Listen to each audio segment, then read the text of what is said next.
Halo sahabat pembelajar, bertemu lagi dengan saya Hartono dalam guruvirtual.id. Pada video kali ini kita akan membahas tentang loops atau perulangan. Apa itu loops atau perulangan dalam bahasa pemrograman Python? Mari kita bahas dalam video berikut ini. Sedikit saya jelaskan terkait dengan definisinya bahwa perulangan memungkinkan Anda untuk melakukan atau menjalankan serangkaian perintah berulang kali.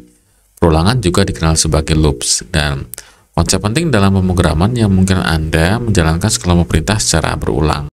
Kita coba langsung perhatikan saja agar mendapat gambaran yang lebih jelas. Jadi sahabat pembelajar, looping atau perulangan ini digunakan untuk banyak kasus ya, karena ketika kita mengolah sebuah data, bukan tidak mungkin data tersebut tipe datanya adalah list, artinya dia terdiri dari sekumpulan item. Jadi kalau misalkan nanti kita praktek algoritma dan struktur data, bukan tidak mungkin di mana sebuah variabel itu terdiri dari sekumpulan item atau sekumpulan elemen.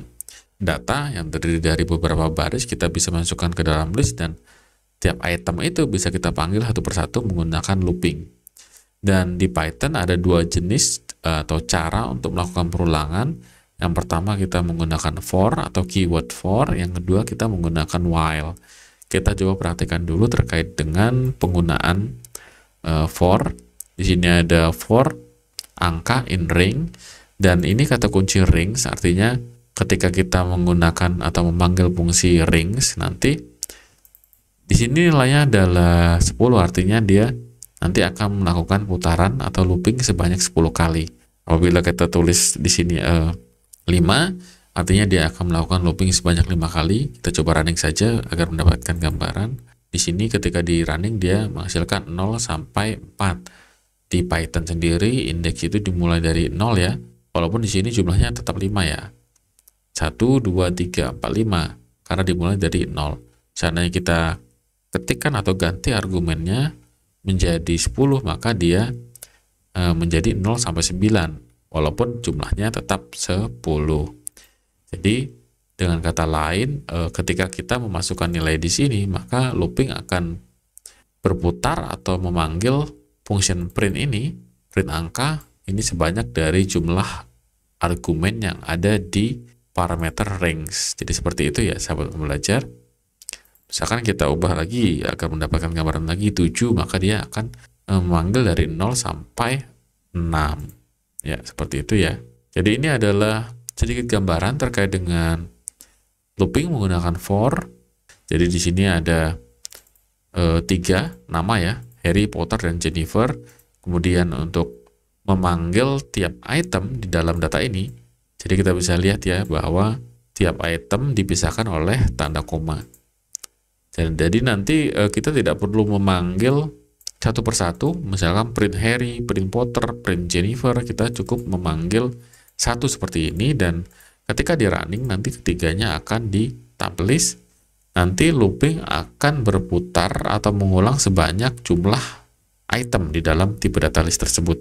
Misalnya di sini ada 3, 1, 2, dan 3, maka dia melakukan putaran sebanyak 3 kali. 1, 2, dan 3. Jadi itu fungsi ya dari looping menggunakan for. Lalu bagaimana apabila kita menggunakan atau memasukkan string ya, string seperti ini pemrograman Python di dalam looping, apa yang akan terjadi? Kita coba eksperimen.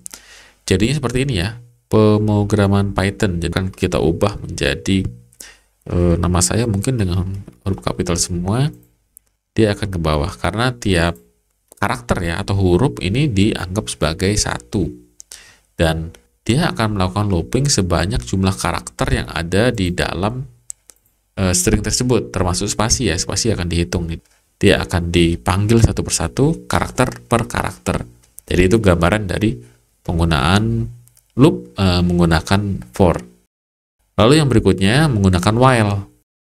Pada beberapa kasus memang agak mirip, keduanya bisa saling bergantian dipakai, tapi tidak semua kasus ya.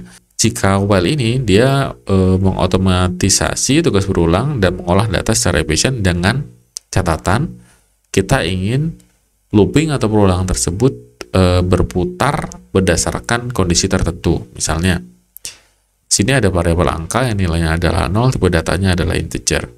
Kemudian kita ingin melakukan perulangan selama angka tersebut di bawah atau kurang dari 5. Maka ketika kita cetak, hasilnya adalah 0, 1, 2, 3, 4, itu termasuk di bawah 5 atau kurang dari 5. Artinya dia akan melakukan looping atau putaran selama kondisi selesai ya belum terpenuhi. Misalkan di sini saya ganti 10, maka dia akan melakukan putaran sebanyak 10 kali yang nilainya dari 0 sampai 9. Kenapa nilai dari angka dia bertambah? Karena setiap putaran dia diubah nilainya. Saya berikan gambaran. Di sini angkanya masih 0 nilainya pada putaran pertama, lalu dia mencetak nilainya maka 0. Kemudian karena 0 masih kurang dari 10, maka angka yang tadinya 0 ditambah dengan 1. Maka pada putaran pertama tersebut, nilai 0 ditambah dengan 1 menjadi 1. Kemudian, pada putaran kedua ya maksud saya, ditambah menjadi 1. Kemudian putaran berikutnya, nilai yang angka sudah menjadi 1, ditambah 1 lagi, maka menjadi 2. Dan ini dilakukan terus selama angka masih kurang dari 10. Maka looping ini dia lebih bersifat kondisional, di mana kita ingin looping itu terus berjalan sampai kondisi selesainya itu terpenuhi. Kalau kita ambil kesimpulan sih sedikit terkait dengan for menggunakan loop, kalau saya lebih banyak menggunakan ketika kasusnya adalah kita ingin memproses data ya. Jadi ingin memproses data, sedangkan kalau while biasanya saya gunakan ketika ingin mengambil data secara real time, di mana item di dalamnya itu jumlahnya tidak dapat kita tebak secara pasti. Misalnya pada kasus Q ya, menggunakan model Q, multi trading atau multi processing, nanti kita nggak tahu kira-kira data yang akan dikirimkan ke antrian itu sampai berapa, dan kita sebaiknya menggunakan while.